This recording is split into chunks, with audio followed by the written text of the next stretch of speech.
एक बार की बात है, पहाड़ी के नीचे बसे एक छोटे से गांव में एक जवान लड़का रहता था। वो लड़का उस पूरे गांव में अपने आलस्य और कामचोरी के लिए प्रसिद्ध था। सभी गांववासी उसे आलसी कहकर ही पुकारते थे, क्योंकि वह पूरे दिन एक पेड़ के नीचे लेटा रहता, झपकियां लेता और अपने भविष्य के बारे में अच्छे अच्छे सपने देखता। उसके दिन ऐसे ही आलस्य में गुजर रहे थे, लेकिन एक दिन उस गांव में एक बौद्ध भिक्षु पधारे, जो कि अगले 3 दिनों तक उसी गांव में ठहरने वाले थे। बौद्ध भिक्षु गांव में भिक्षा मांगते, दिन भर लोगों को उपदेश देते और रात्रि में गांव के बाहर बने बौद्ध मठ में विश्राम करते। बौद्ध भिक्षु जब भी भिक्षा लेने के लिए जाते और भिक्षा लेकर वापस लौटते, तो वो हर बार उस जवान लड़के को उसी पेड़ के नीचे लेटा हुआ पाते। बौद्ध भिक्षु 2 दिनों तक ये सब देखते रहे और वह समझ गए कि यह लड़का मानसिक आलस्य का गुलाम है। तीसरे दिन जब बौद्ध भिक्षु भिक्षा लेकर वापस लौट रहे थे, तो वह उस लड़के के पास गए जो कि अभी भी उसी पेड़ के नीचे लेटा हुआ था। भिक्षु ने लड़के से कहा, बेटे, मेरे पास तुम्हारे लिए एक काम है। मैं चाहता हूं कि तुम उस पहाड़ी की चोटी तक जाओ और वहां से मेरे लिए एक पंख लेकर आओ। लड़के ने लेटे लेटे ही अपना सिर पहाड़ी की तरफ घुमाया और उसकी सबसे ऊंची चोटी तक अपनी नजर दौड़ाई। उसके बाद उसने बौद्ध भिक्षु की तरफ देखा और उपहास उड़ाते हुए कहा, यह असंभव है। मैं उस पहाड़ी के शिखर तक नहीं जा सकता। मैं बहुत आलसी हूं। बौद्ध भिक्षु ने मुस्कुराते हुए कहा, अरे, लेकिन मुझे जिस पंख की तलाश है वह इस पहाड़ी के शिखर पर भी नहीं मिलेगा। वो तो इस पहाड़ी के दूसरी तरफ एक गुफा के अंदर मिलेगा, जिसके लिए तुम्हें इस पहाड़ी के शिखर तक चढ़कर दूसरी तरफ नीचे उतरना होगा। लेकिन वह कोई साधारण पंख नहीं है। ऐसा पंख तुमने आज तक कभी नहीं देखा होगा। वह एक बहुत ही सुंदर पंख है जो अपनी रोशनी बिखेरता है। भिक्षु की इन बातों से उस लड़के के अंदर उत्सुकता जागी। उसने आज से पहले कभी ऐसे किसी पंख के बारे में कभी नहीं सुना था और ऐसे रोमांचक सफर के बारे में सोचकर वह अंदर से उत्साहित हो उठा। इसीलिए उसने भिक्षु की चुनौती को स्वीकार करने का निर्णय लिया और वो पहाड़ी की तरफ चलने लगा। लेकिन चढ़ाई बहुत लंबी और कठिन थी। जल्द ही लड़के का शरीर थकने लगा, सांस फूलने लगी और शरीर से काफी पसीना बहने लगा। लेकिन फिर भी लड़के ने चलना जारी रखा। वह जैसे जैसे ऊपर ऊपर चढ़ता गया, उसे प्रसन्नता और उत्साह की अनुभूति होने लगी, जिसे उसने आज से पहले कभी महसूस नहीं किया था। अंत में जब वह कड़ी मेहनत और लंबे सफर के बाद पहाड़ी के शिखर पर पहुंचा, तो वह पूरी तरह से थक चुका था, लेकिन वह बहुत खुश भी था। उसे अंदर से आत्मसंतुष्टि का एहसास हो रहा था।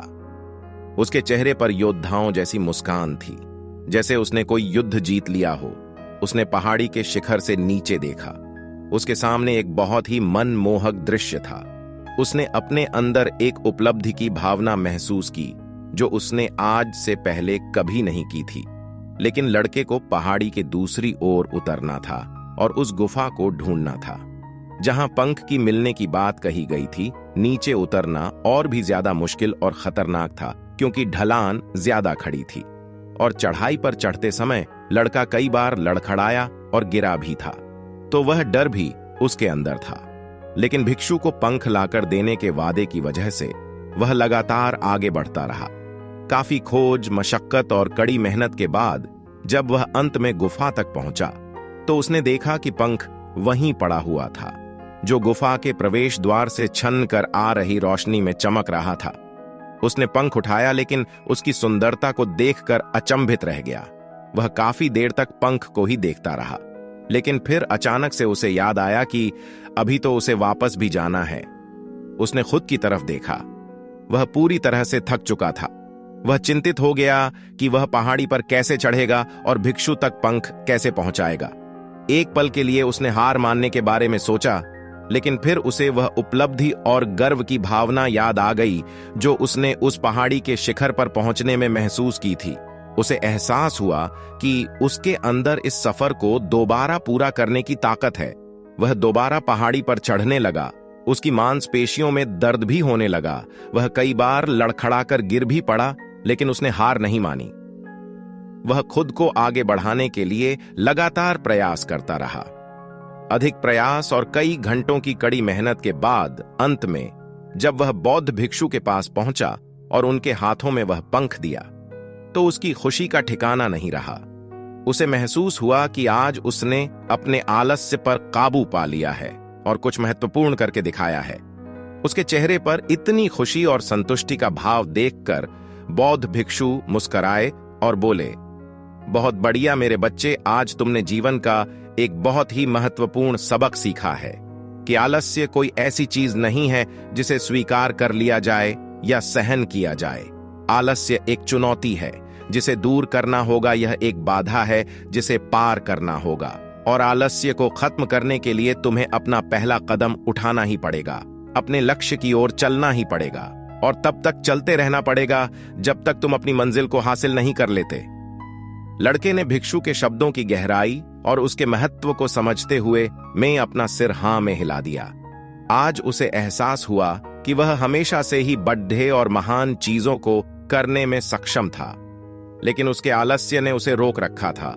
अब वह जानता था कि उसके पास अपने रास्ते में आने वाली किसी भी बाधा को दूर करने की ताकत और दृढ़ संकल्प है। इसके बाद भिक्षु ने उस लड़के को आशीर्वाद दिया और उस गांव से चले गए। इस कहानी से सीखने वाली बात यह है कि जब हम असंभव लगने पर भी अपने लक्ष्य को प्राप्त करने के लिए खुद को आगे बढ़ाते हैं, तब हम अपने भीतर एक ऐसी ताकत और दृढ़ संकल्प की खोज करते हैं जिसके बारे में हम पहले कभी नहीं जानते थे। आलस्य पर काबू पाने के लिए हमें खुद को चुनौती देनी चाहिए और बड़े लक्ष्य बनाने चाहिए।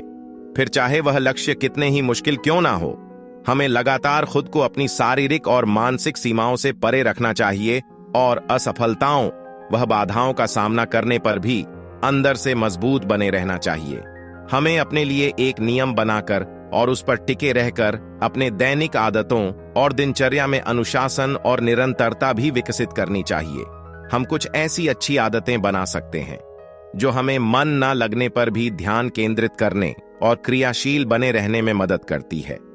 एक और महत्वपूर्ण बात, आलस्य पर काबू पाने का मतलब विकास की मानसिकता विकसित करना है। इसका मतलब चुनौतियों और असफलताओं को विकास और सीखने के अवसरों के रूप में देखना है, न कि हार मानने के कारणों के रूप में। विकास की मानसिकता को अपनाकर हम असफलता के बारे में अपनी सोच को नया रूप दे सकते हैं और इसका अपने सुधार सीखने के लिए उपयोग कर सकते हैं। और अंत में हमें अपने आलस्य पर काबू पाने के लिए अपने आराम को छोड़कर जीवन की चुनौतियों और अवसरों को स्वीकार करना ही पड़ेगा। तो दोस्तों, ये कहानी आपको कैसी लगी हमें नीचे कमेंट करके जरूर बताएं। उम्मीद है कि आपको इस कहानी से कुछ ना कुछ सीखने को जरूर मिला होगा। धन्यवाद।